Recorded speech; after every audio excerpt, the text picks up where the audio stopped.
Hello everyone, welcome back to Command Wolf Gaming. I'm CWG and welcome to Trailmakers, where we get to build and blow up things and cause mass failures on the game. That's right. So today, I wanted to continue to stick with the Star Wars theme. And why? Because generally I can.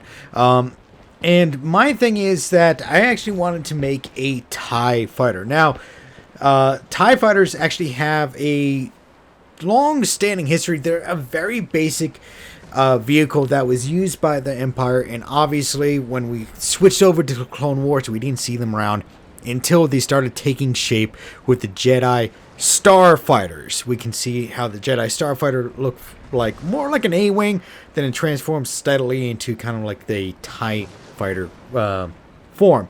But I wanted to focus on the TIE Fighter because it's kind of a more simplistic vehicle than anything else. And hopefully this build will be faster.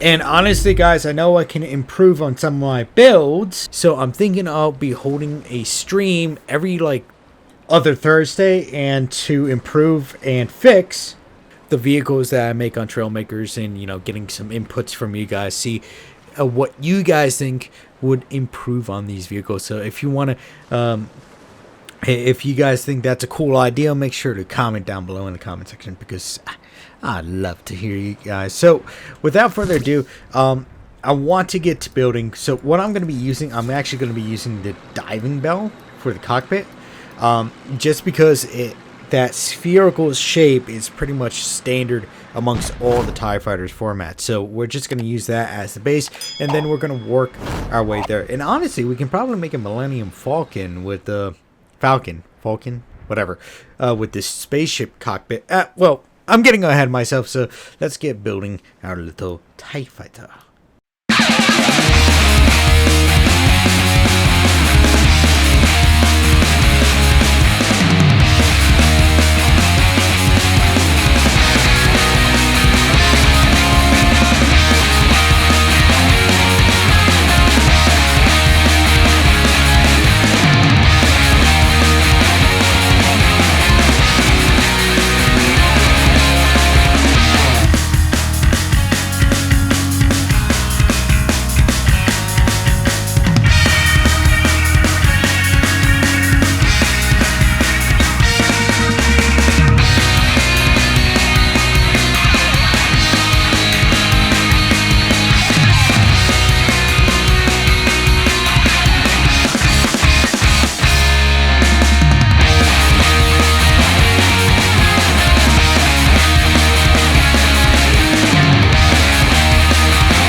Alright guys, so here is my final TIE Fighter form, or the CWG TIE Fighter.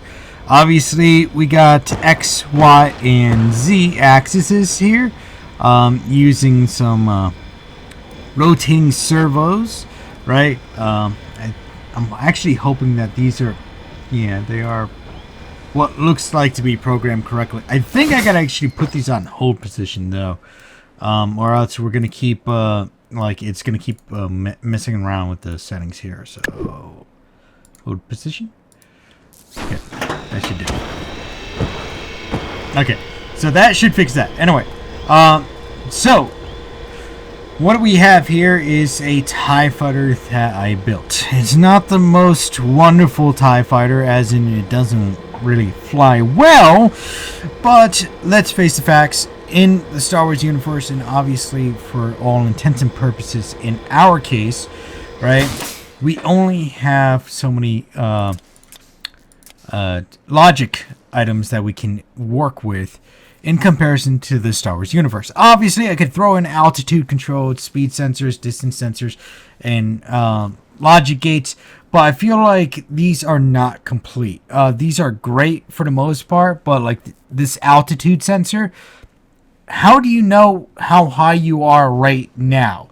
If I put this in there and I put in 1, how am I going to know I'm going to be flying at 1 degree, like just barely above here? I might rocket up into the sky or something, you know? It just doesn't make sense. Speed sensors, obviously speed sensors are different things. Distance sensors are great to use for different, like if you're relying on mechanisms, and I'm not too good with the AND or an XOR logic gates, but I can work those out. But for the most part, we got this done. You know, in comparison to the Star Wars universe, there is a lot of different computers, but to make sure these fly in you know, atmosphere. But for our purpose, it flies just fine. Now, I did put the jet engine on a time fire. Like it goes off for only a little bit of time, then turn off. And the reason being is because, as you can see, I don't have much control over this thing to begin with. Quite literally, I got like 0 control, and I'm contributing this to the jet engines themselves for whatever reason, right? That if I had this on full-blown tilt, it starts randomly pulling to the left. And I started noticing when I built this vehicle, even though everything is pretty much the same, left to right, right to left, there isn't anything missing or any holes. And I can't call this a glitch because I don't know if this is happening to other people's builds. But for the most part, it flies. It does what it needs to do with the little control I have over it, right? And I can fire with it. This is not a TIE bomber, which is actually a different configuration, which I'll probably would have an easier time flying because it is a bigger vehicle. But for all intents and purposes, it does what it needs to do. It looks cool, aesthetically pleasing, and I keep crashing into the ground.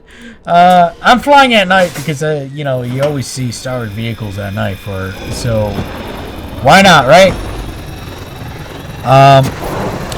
So I think I'm gonna. So what I want to do is I actually want to start doing improvement episodes. I said this in the beginning of the of this episode. I really want to do like improvement episodes where I stream me improving on the vehicles that I already made, trying to make them as best as I can, and maybe getting some input from you guys, the viewers, you know, because you always have some pretty interesting ideas yourself, you know, because you know, why not?